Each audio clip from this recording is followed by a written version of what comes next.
Esiet sveicināti, mīļie skatītāji! Iepriekšējā tikšanās reizē mēs jums parādījām sižetu par unikālu arheoloģisku atklājumu.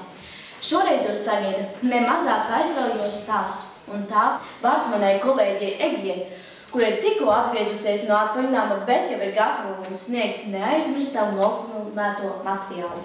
Paldies, Ludviga! Palieciet un uzziniet par kādu slavenu mūziķi, kas ir visu savu radošo darba mūžu veltījis Fibonacci skaitļu virknes attēlošanai mūzikā. Lieki piebilst, ka visi viņas skaņdarbi komponēti klavierē, jo vienā oktavā uz klavierē sastāv no 13 taustiņiem, 8 baltajiem un 5 melnajiem, kas sadalīti grupās pa 2 un 3. Tie taču ir visi Fibonacci skaitļi. Jūsu uzmanībai koncerta ieraksts. Cienījamā konkursa žūrija, lūdzu jūsu uzmanību vēl vienai neparastai uzstāšanai. Komponiste savā skaņdarbā matemātiku apkopojas kopā ar mūziku. Unikālajā skaņdarbā katrā taktī nošu skaits atbilst Fibonacci skaitļu virknei. Vai nav lieliski? Lūdzu rēzdien!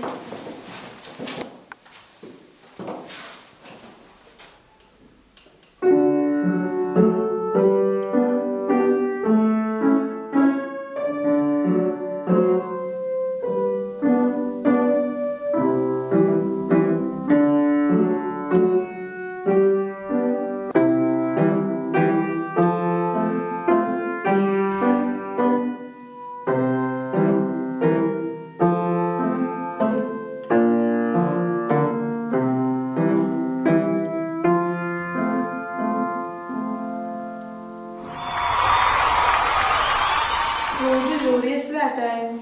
1, 1, 2, 3, 5. Cik pārsteidzoši! Fibonacci skaitļi!